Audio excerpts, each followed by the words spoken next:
Hello everyone, this is Arlo Miranda with Remax All Pro. I'm sitting here with Janet Duarte. She is from Mountain West. Like I said in my previous video, we were gonna upload content to give you a little bit of more information about the real estate industry. Because when I do talk to a lot of homeowners, I do see that they're misinformed about the market or they just don't quite understand it. So this is the reason why we're doing the show. So I'm gonna ask you a question. How many years have you been in lending? So, I've actually been in lending since 2009. 2009. So it's been quite a few years. Okay. And did you Um, start with Mountain West? I did not. I was with one other company. So I do stay with the companies that I'm with for a while. I went from that company 2009 to 2015 and then came over to Mountain West from 2015 to current. Okay. So my anniversary actually was yesterday. Oh, congratulations. My anniversary with Mountain West. Thank you. 8 years. And prior to that, though, I was on the servicing side, so I used to work for a large mortgage company. Oh, okay. And I was with them for 11 years, so I know both the servicing side of it as well as the production side of or origination side of it. And what made you want to get into lending? Uh, we do have family members that are in the real estate business. Okay.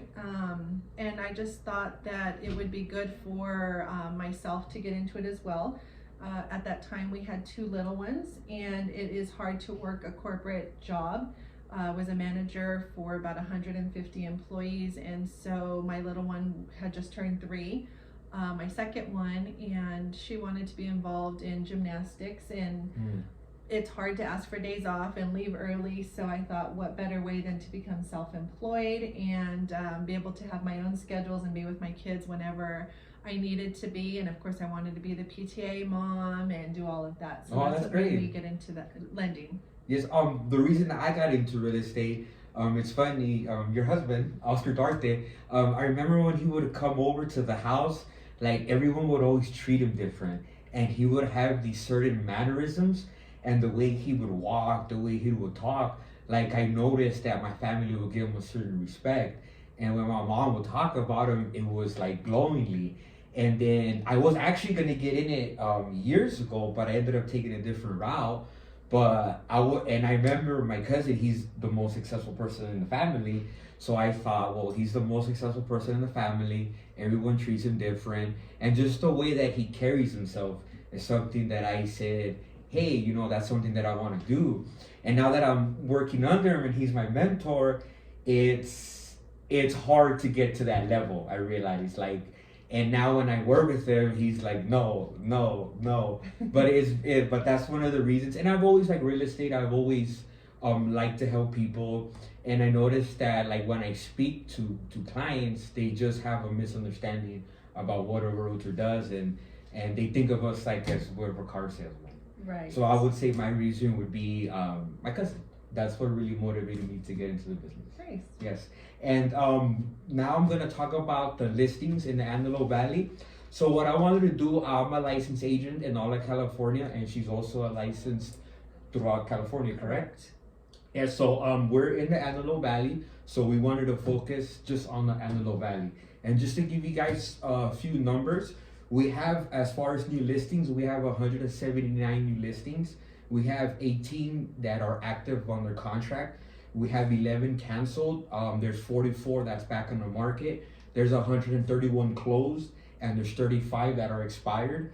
There's 157 that are pending, and 91 that you have a price change, meaning to say price went up, price went down, and that's just in the last 7 days. Currently, actively, there's a total of 711 active listings in the market. And just to give you a good comparison, in November 2022, we had 1,323. So that lets you know there is less inventory in the market. And as of May 23rd, the average house that stays on the market before it sells is 52 days.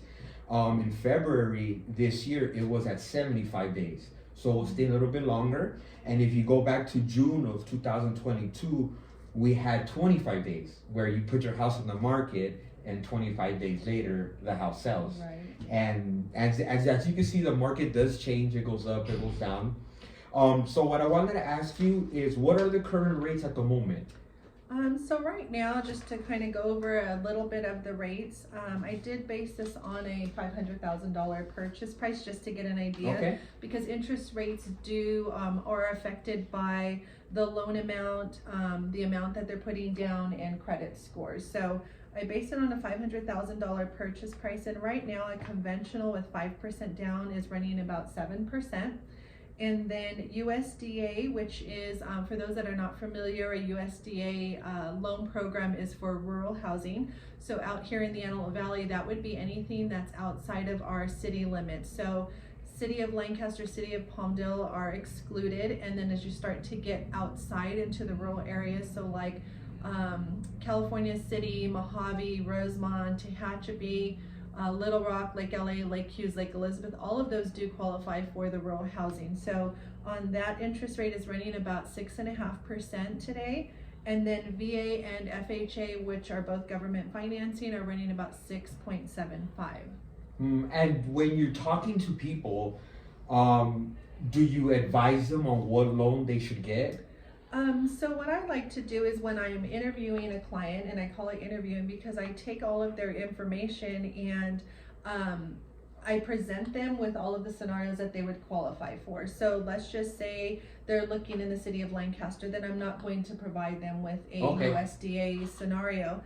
And sometimes just by my application, if they have a 580 credit score, I'm not going to provide them with a conventional because they don't qualify for it. So I would provide them with the scenarios that they qualify at that time. So maybe it is a VA borrower, so they qualify for VA, and I'll look at an FHA to see which one is better for them, present them, and then let them make the best choice with my guidance, since this is my specialty. Okay. So I kind of give them that information and say, I would recommend this, but here's your scenario, so that way they don't think or ever feel that I'm pushing them into one type of loan. So do you ever tell them, oh, I think this one's better, or do you just lay out the options for them? No, I do because that's what they come to me for. Yes. And that's why I get repeat business, and that's why people refer their family and friends to me, because I'm going to guide them on what's best for them. Because sometimes just that bottom line may look better for them because they're coming in with a little less, or the interest rate is a little lower, but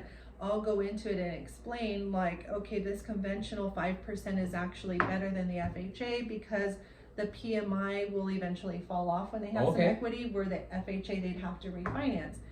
But if the client is telling me, hey, Jeanette, I need to get into this property, I need the lowest payment right now, then it's going to be the FHA, because now it's a lower monthly payment, and then they can worry about refinancing down the road. So I listen to them when I'm speaking with them, asking the questions to see what is it that it means the most to them in that time. What are they looking for? Sometimes I have borrowers that are more concerned of the down payment and total funds that they have to come in at closing versus the monthly payment. And then on the flip side, I have people that are just, I need to focus on that monthly payment. It needs to be at this amount for me to be able to, for the client to be able to live and still be able to go to the movies every now and then, make their car payment, and be able to afford their house. That's interesting. Yeah, that's kind of what I thought about, because when I see people get a house loan, I wonder, like, should they take the full loan amount? Like, if they get qualified for 550, and you just touched on it right there, do you say,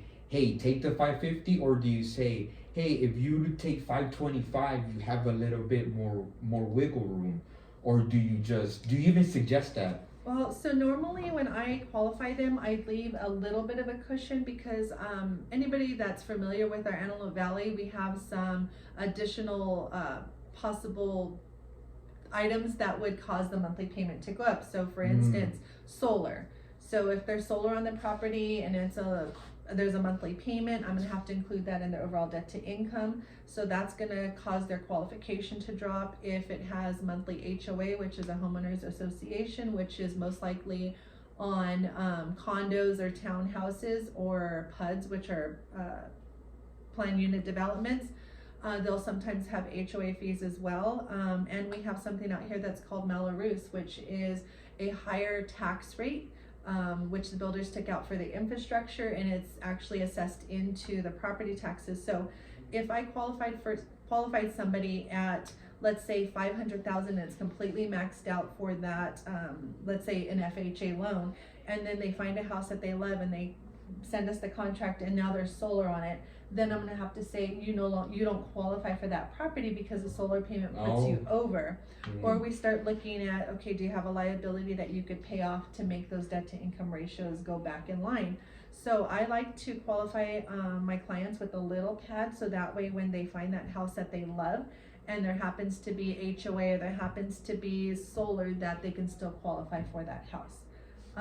So do I tell them to use the max? If they're comfortable with it, right?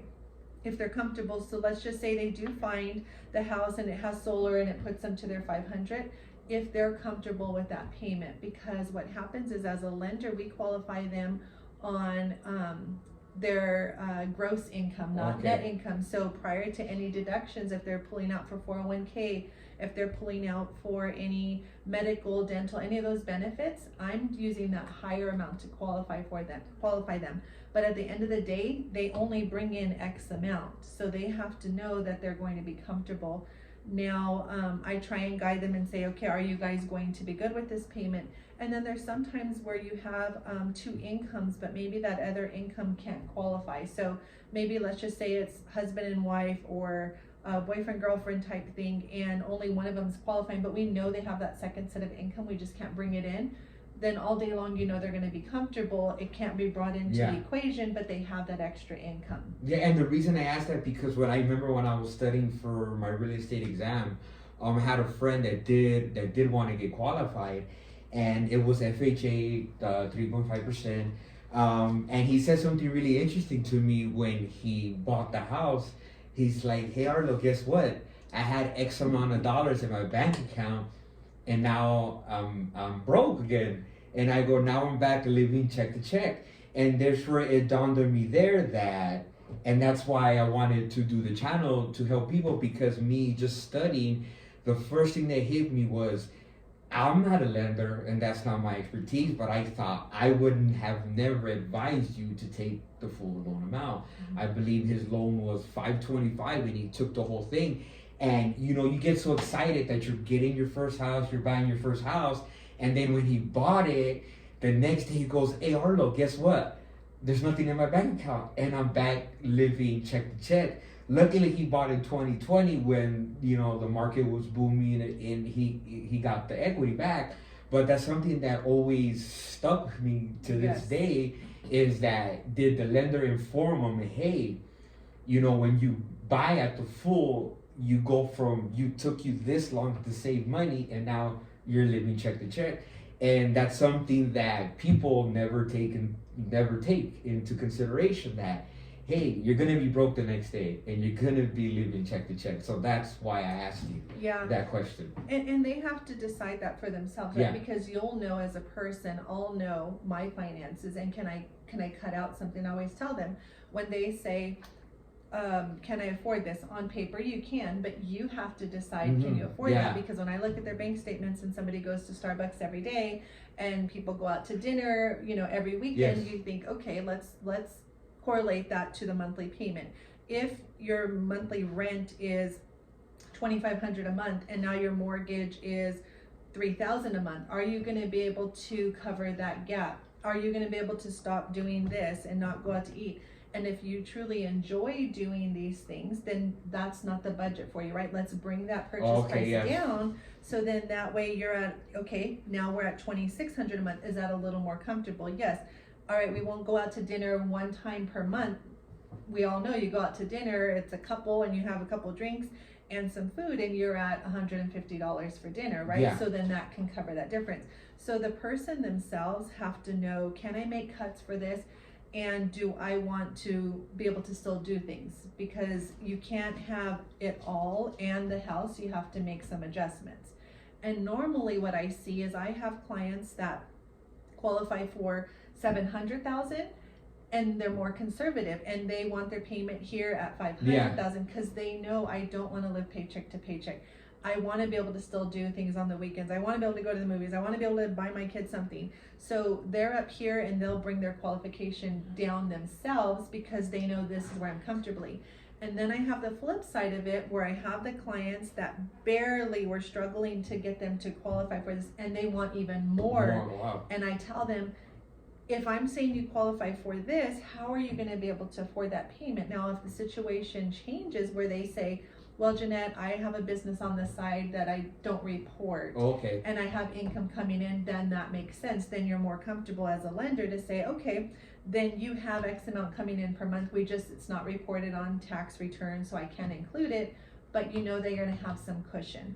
And I always tell them, because I have clients that say, I have an extra 10,000 in my savings, I wanna put that down into my closing, right? I want to bring that in as well. And I tell them, save that, put that in a savings, because any first time home buyer doesn't know this. Normally what happens, as soon as you close, the garage door opener stops working, the garbage disposal stops working, the shower head falls off. Like, there's things that you have to pay that you didn't really see. And if they use all of their money for the closing and the down payment, and then they close, and then something like this happens, there's no money for that, and then all of a sudden their car breaks down, and then there's no money for that. So they have to know that they need to leave a little bit of a cushion there for those things as a homeowner, because you don't get to call the landlord anymore and say, hey, my toilet is not working. It's like, let me go to Lowe's, now I have to buy a new toilet, or I have to get a plumber out and I have to pay for a plumber, right? And my friend, he would like to take his kids twice a month, Fridays, to Dodger games. They do the firework, and he told me, hey, I can't do that anymore. And I'm like, okay. And then I'm like, and I don't think I'm be able to do that for 3 months. And he goes, now I have to explain to my kids.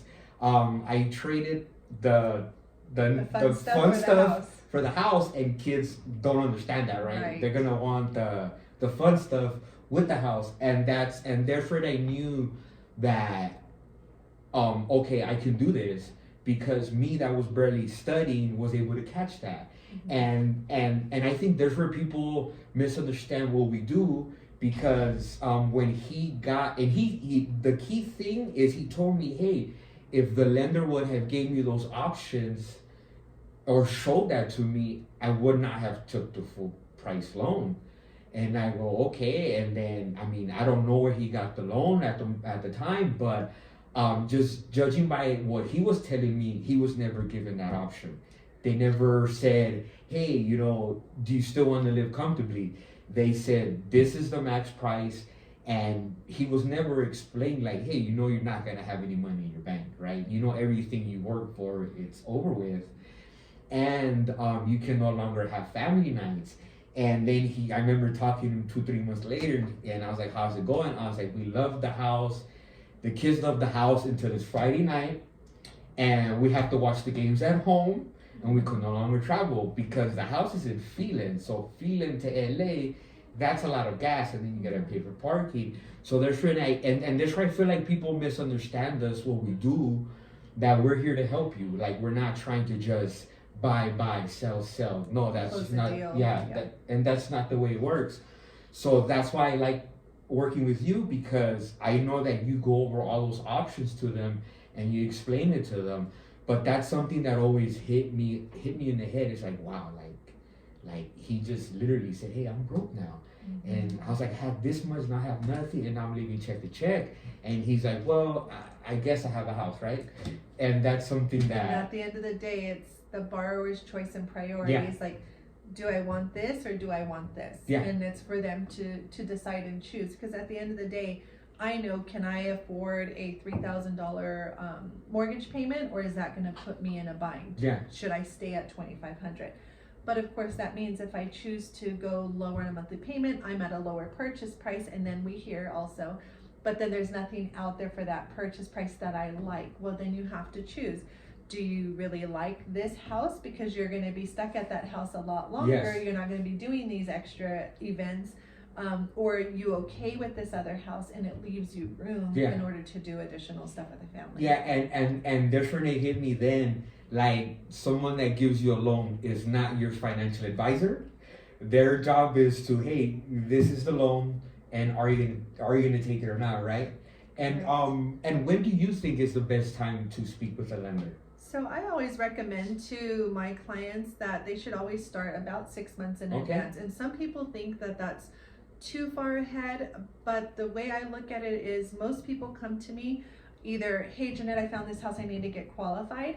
And it never fails those people that say, oh, my credit's great, there's nothing on there. When I run it, there's usually is something, or they say, my score said this and you're saying it's that, and now they don't qualify, or Yes. the rates change because of their scores. And then I have the people that say, oh, I really don't want to right now because I think my scores are not good, and then we run it and they're actually better than they thought.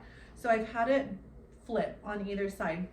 But the reason I give the 6 months is because we have time. What I like to tell the clients is, let's do kind of a snapshot. Let's see where you're at right now based on your current income, your current credit. And this way now we have time to work on things, and I can guide you and I can give you a plan like, hey, pay these 3 items off and we can get your scores increased to this, which will give you a better rate.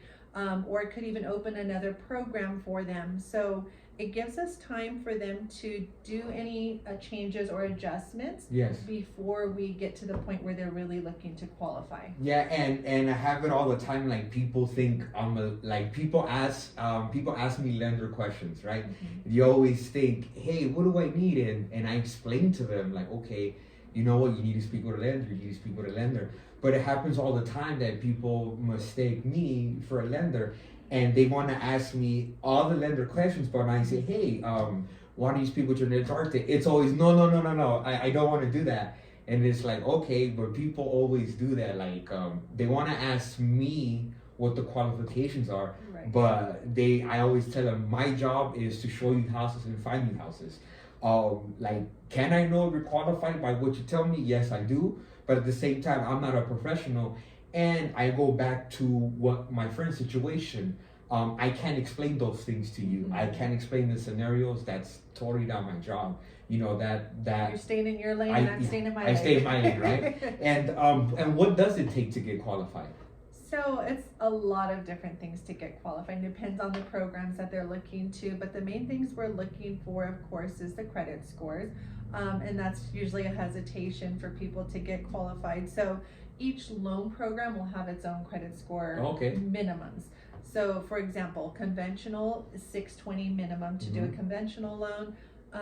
For FHA, we do have some programs where we can go down to a 575.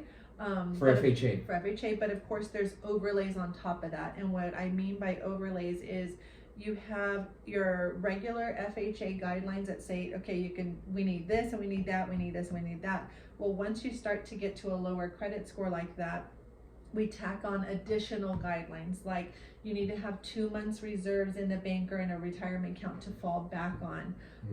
Sometimes it's that. Sometimes it could be that if they're currently renting, we also want a rental history from the property management company to see, have you been late in the last 12 months? So you do got asked that. We do when the credit scores get lower. Have you had someone say, oh no, I don't want to do that, just qualify me without that? Well, you can't. It's not your choice, right? It's not the client's choice. These are the guidelines. Oh, okay. So those are the things that have to be followed in order to qualify. So it just depends on the loan amount, the loan program, on what they would qualify for. So we look at credit scores. We also look at debt to income, which is huge. So it takes all of their monthly liabilities, whatever is going to come out on the credit report. So we don't look at auto insurance. We don't look at health insurance. It's just whatever we're going to pull on the credit report, those monthly expenses on top of if they have child support, alimony, if they have any liens that they're paying on, if they're paying to like the IRS on an installment plan, all of those have to be included. So we look at what's your monthly liabilities, what's this new payment going to be on this house, and overall now what's the debts to the income, and that's how we get the debt to income ratios. Each loan program has their own set debt to income ratios.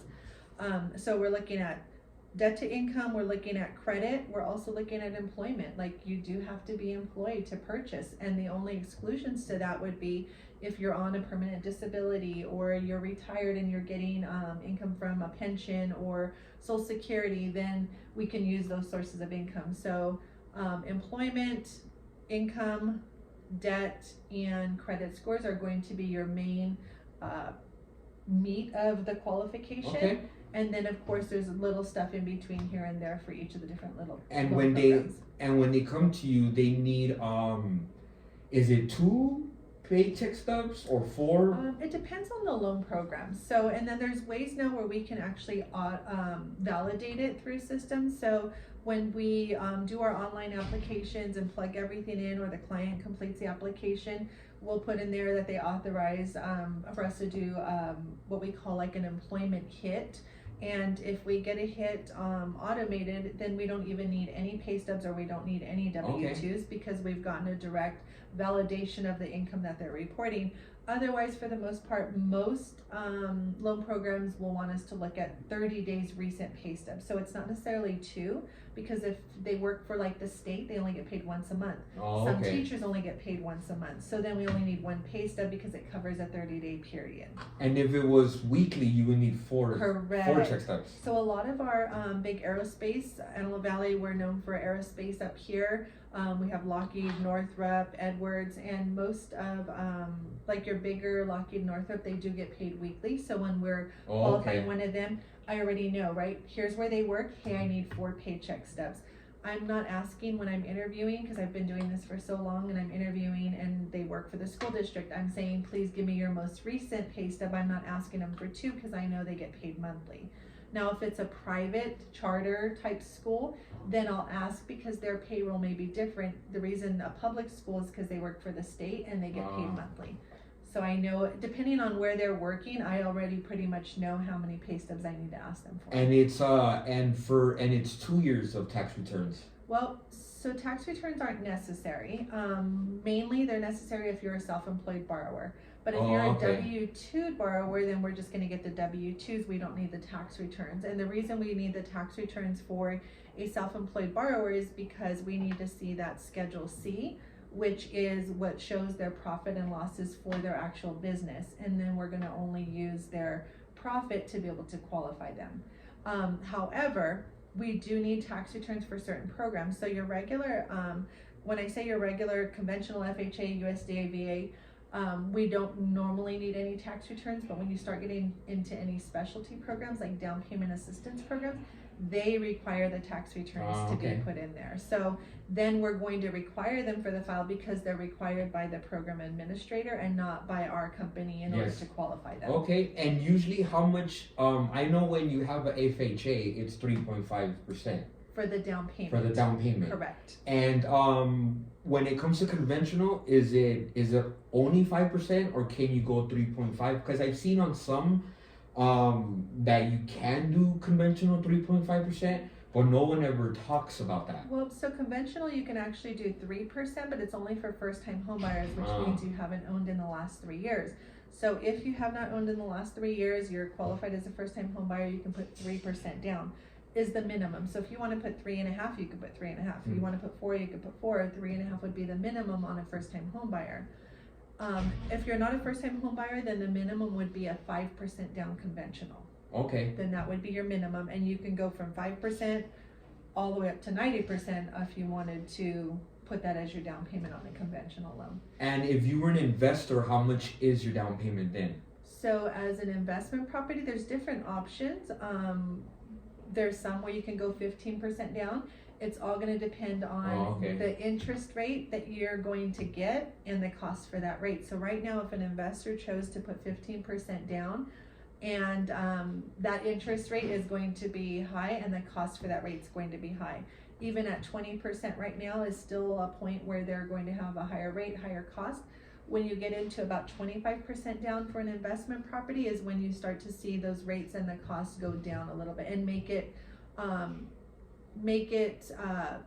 little better for the investor. However, the investor is looking at it in a different sense because they're an investor. So they may say it's better for me to keep that additional 5% in the bank making money than to give that to the bank for the mortgage side. So they may take the hit on the interest rate and the cost in order to keep that extra 5% in their bank. Yeah, and I wanted to ask you, is there a difference between a regular buyer buying a second home? Do they get treated as an investor? No, so it has to be a true second though. So a second home would be, I own my first home here in the city of Lancaster, and say I want to buy a second home out in Big Bear. Then it's truly my second home because I live here full time and then we go out there for vacations. So then I would buy it as a second home. The rates are better for second homes and you can put less down. So if I wanted to, I can buy a second home with 10% down Okay. and have my rate pretty much the same as a first mortgage, but it has to classify truly as a second home. And do you ever get, because what I get a lot when I'm speaking to clients, they focus only on the down payment, and I tell them, oh, there's closing costs. And they're like, what do you mean closing costs? I was like, yeah. I was like, so they tell me, wait a minute, I have to put 3.5% down and I have to pay for closing costs? And I was like, yeah. I was like, because when you start to get into the home, you have to pay for the appraisal, you have to pay for the inspection, you have to get homeowner's insurance, you have to get title insurance.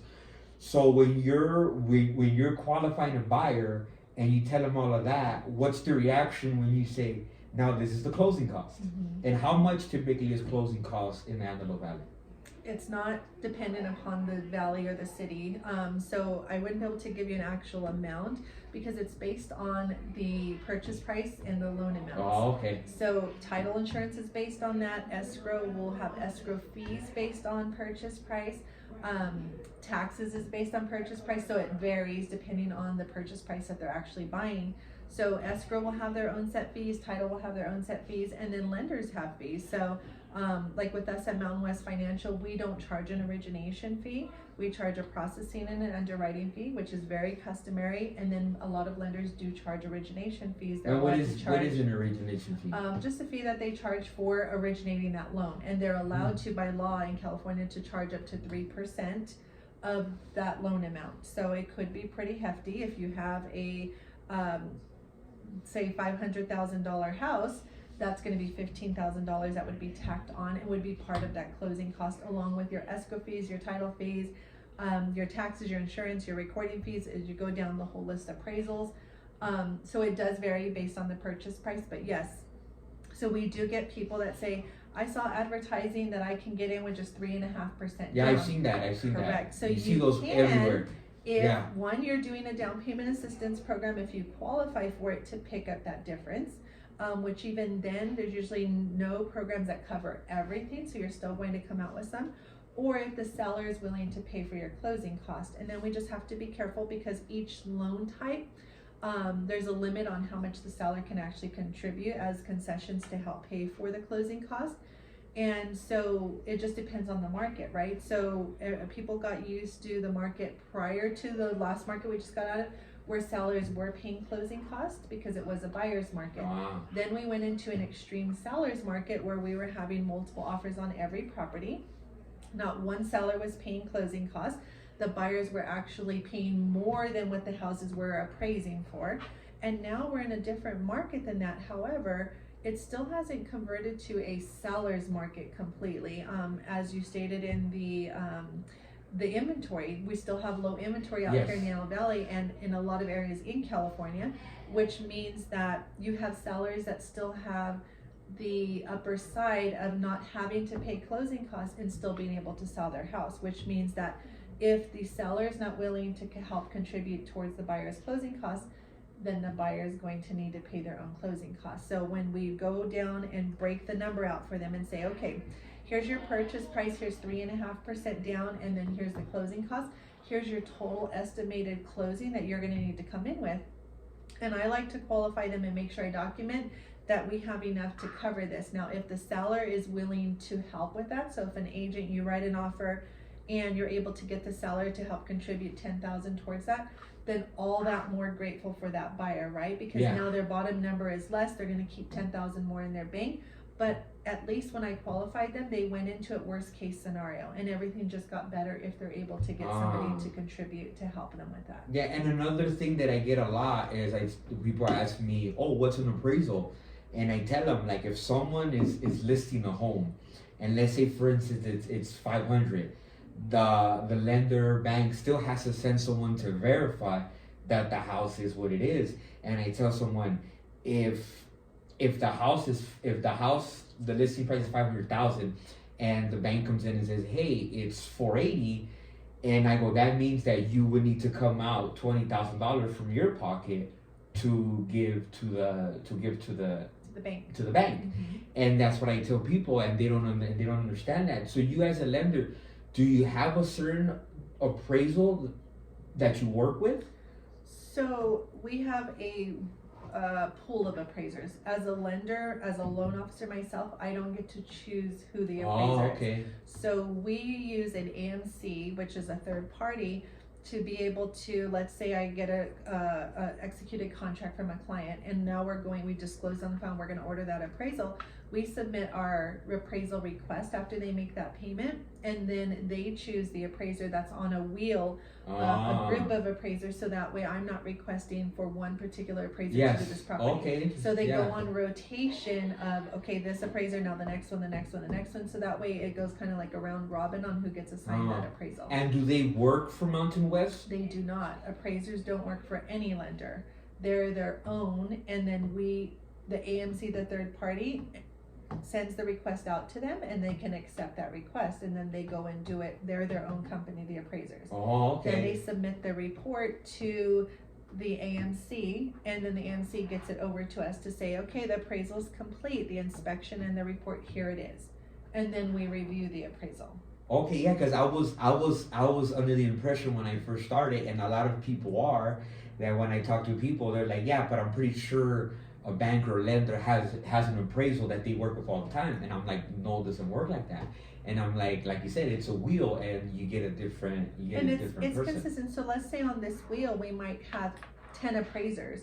So we work with the same 10. So our reports pretty much come from the same 10, but here's where it's different. And this is why it's so important to use a local lender, especially here in the Antelope Valley, because we have such a mixed area, right? Yes. We have rural with lots of acres, we have your custom homes, we have tract homes. There's a lot of different areas out here. So as a lender locally here, all of our appraisers are local appraisers to our area, which is what you want, because that way they know this house really is worth this house.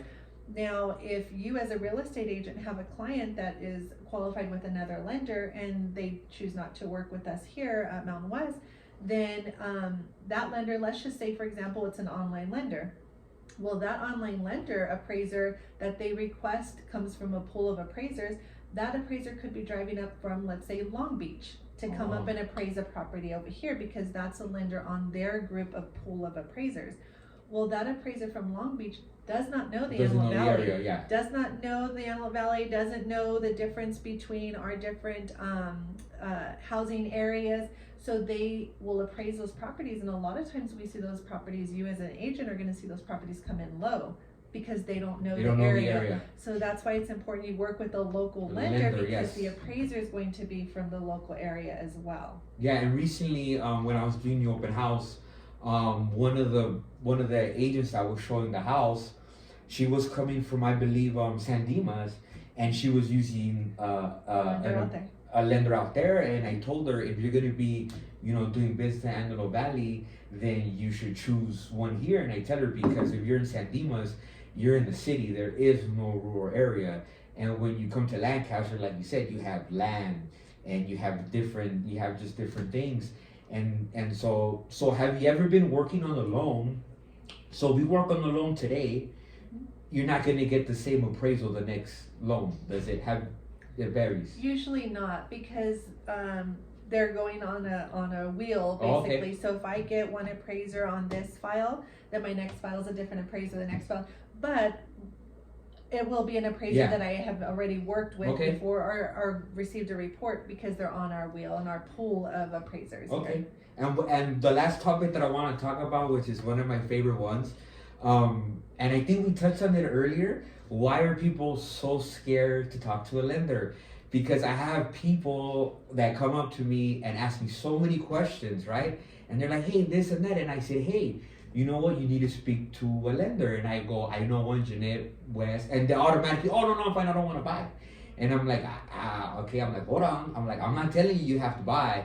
But it feels like they automatically get scared. Like they want to ask me the questions they should be asking you and rely on my information. And I tell them that that's not my specialty. Mine is to just find you homes and look what you're looking for.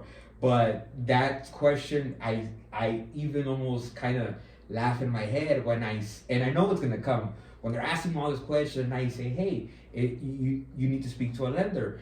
And the way I go around that is I say, you know why I think you should talk to a lender? And they go, why? And I go, based on the questions you're asking me, you should. And I always try to tell them the best time to talk with a lender is when you think about it. Like, don't talk to a lender when you're already there because you might not know. And I have people tell me, okay, well, I want to pay this first, and I want to pay this down, and I want to pay this credit card down. And I said, well, that's why it's important to speak with a lender, because they're going to help tell you what you should, what you cannot pay. And in your opinion, have you had people be scared to give information or be like hesitant? Do you sense that people are scared to kind of talk to lenders? Like, yeah, whoa. so absolutely, they're very scared. I think we get a bad rap because there are some lenders out there that the minute that they talk to somebody, they say, we need to run your credit. And people are always protective and scared of running their credit, as they should be. Does it create a hard inquiry? Yes, it does. When we run a hard inquiry pool, if we do a soft pool, it does not. So, you know, the media out there says one thing and shows this and different things that they look, and nobody's ever black and white on how credit works. They won't ever be, because then it could be manipulated. So people get scared. They don't want you to run their credit. They also want to make sure that you're a reputable lender. Like, okay, did I get referred by somebody? Because then if you referred, okay, then this lender must be good. I'm okay with giving them my social and running. So always hesitation on getting the credit ran. Most lenders don't like to take the time to crunch any numbers unless they run credit, which is not the case with myself. And that's why I think I have continued to be in the business as long as I have, because even if a client's not willing to let me run their credit, I'm still able to run a scenario based on what they give me, right? So I ask them, okay, what if I run the credit, what scores am I going to be seeing possibly? Okay, I take that. And then I say, okay, when I run that, what liabilities are going to show up on here? Okay, so I get card payment, I write all this down, and then what do you make monthly on your income? And I say, okay, based on all of this, it looks like you would qualify for this certain amount. Now, in order to get it set in stone, we do need to run the credit, but at least I can make them feel comfortable and let them know I'm not just there to run credit. And here's what happens, and this is why a lot of people are hesitant and feel like we're like that auto sales push. We're salesmen, like, oh, you gotta buy now. It's because a lot of lenders, that's how they weed out their leads, and that's how they weed out their clients. They say, I need to get your information, I need to run credit, before they even get the rest of your information. They run credit, they see a 600 credit score, they don't return your calls, they don't call you back, that one gets pushed aside, and they're just focusing on good leads, good credit. Which is great, because that is what pays the bills, that's what keeps the businesses going. But at the same time, those clients with the lower credit scores are future clients. You just have to cultivate them, right? So you look at their scores and you tell them, nobody ever wants to spend the time, because you don't make money on spending the time unless they truly move forward. So no lender you normally wants to spend the time with those borrowers, saying, okay, if analyzing their credit, if you do this, if you do that, we can get you to your scores, and then you can purchase 6, 9, 12 months down the road. Nobody ever wants to take that time. They just want to work with the ones that qualify today. So that's why a lot of people are hesitant, because they've already faced that. They've done that before, or they have a family member that said, oh no, they just run your credit and that's all they do, and I didn't qualify. So it's this bad taste that continues to happen. But once they get to a lender like myself and my team, where we say, let's run credit, and we go through everything, I treat that borrower the same, whether they have a 580 credit score or they have a 780 credit score, or whether they qualify for 125,000 or they qualify for $1 million. It's the same. You have two clients that have the same goal. They want to buy a house. This one at $1 million maybe can buy their house today, and this one at 150,000 may not be able to buy today. But then we open up options. Hey, what about, do you have somebody else that's living with you? Can we get a co-signer? Can we do, so it's more work with this one, but it can still possibly be done. It's the lenders that don't want to take the time to help those first-time home buyers, the ones that don't qualify today, but if you help them, they can qualify in the future. And I think that's what a lot of people think. And I've always wondered, because when I send you clients, I'm always thinking, man, Jeanette's about to ask them questions that they wouldn't even tell their mother or their father. And that's why I know your job must be extremely hard, because I know you're gonna hit them with questions that probably they don't want to admit themselves, or they don't even want to know. And one last thing that I wanted to ask you, because as I'm going to open houses, it never fails. There's two people that always come and say, "Hey, I've been qualified," and I'm like, "Great, what have you been qualified for?" And then they tell me, "No, the bank or the lender or the loan officer said, hey, just go out and look." And we've had it happen where we've had someone, they were looking at a property, it was 525, and then when you ran their numbers and you did it like in 10 minutes, you're like, wait a minute, you could only qualify for 480. And I always tell people that. I was like, hey, you know what? You really need to get qualified. I was like, because you don't know what you qualify for yet. And it always, and what's going through the lender's mind, if I may ask you, like, if you're sending, like, perfect, they was looking at a 525 home and you said it was only 475, what is the lender's mindset there? So what normally comes to be is that lender never even took the time to qualify them. So the lender, they come to them, they run the credit, they get some scores, and they say, okay, I want to purchase this house for 525, and they issue them a pre-approval letter. Then once that offer gets accepted and they start working on it, most likely that lender is going to say, oh, actually you don't qualify because I didn't look at your tax returns, I didn't look at your W-2s, I didn't see that you're no longer doing overtime, which you were doing overtime the prior 2 years, and you no longer qualify for that purchase price. So rather than wasting, one, your time as an agent, two, the hopes and the time of the client, I'd rather waste our time by getting all the information and making sure that they do qualify and the amount before I say, here, go start looking at properties. Because how bad does a client feel when they get super excited, they see this house, they fall in love with it, they get the offer accepted, and then their bubbles burst by they don't actually qualify for that. And a lot of them, they take their kids. Correct. And the kids fall in love with the house and they say, this is the house I want, I love this house, I want it. And I'm just, and a lot of the times when I get those people that come to the open houses and they say, hey, I do have an agent, and when they're not qualified, the agent's never there. And that's what I catch on to, and I'm like, okay, like what's going on here? And that's something that, and that's why I think it's important for people to get the information out. Absolutely. And maybe that is why people are scared to talk to lenders. And to go back earlier, like my friend, and when he was like, wait a minute, we're not going to Dodger Games until like 6 to 8 months. And to this day, he's like, Arlo, check. And that's something that I think that you and me, we get a bad rap because of that. And so that's why I mainly wanted to create this channel to let people know that, hey, you know what, you can get the information and you can come to our channel. And you can being with the right lender and the right real estate agent. Yes. The way I look at it, as long as I've been in the business, and I tell people this, when you work with lenders that are in a bank, one of the large banks, if you go in there a year later, they're probably no longer there, right? It's just a job for them. Versus myself, I treat this as a career. I've been doing this for a really long time, and I'm going to continue to do it. I've had my same cell phone number since the day I started. I have been doing loans now for children of prior clients, you know, because they've grown up already. So the trust is there. Once you build that trust, you're more likely to refer it to a family and friends because they know that I'm not looking to close a deal. I tell clients, if I could qualify you for more and get you in a higher price, it would benefit all of us because I get paid off of the loan amount, not just closing a deal. So at the end of the day, if you wanted a higher loan and I could get you there, I would want to get you there too.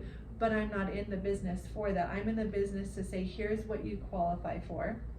I'm here to break it down for you. I'm going to be here after you close. I'm going to be here 5 years after you close.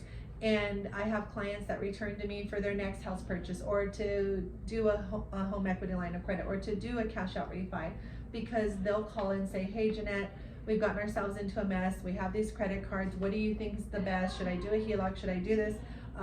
Cash out refi, and I break it all down for them. Like, here's what I recommend. And there's times where, yes, I could close a deal for them and just get it done and make money.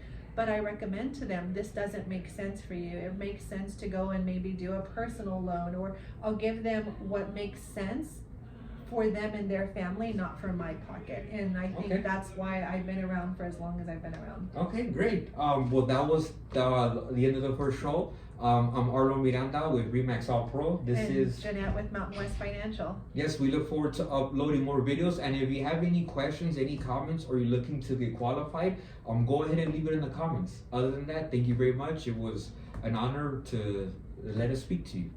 Thank you. Thank you. Bye.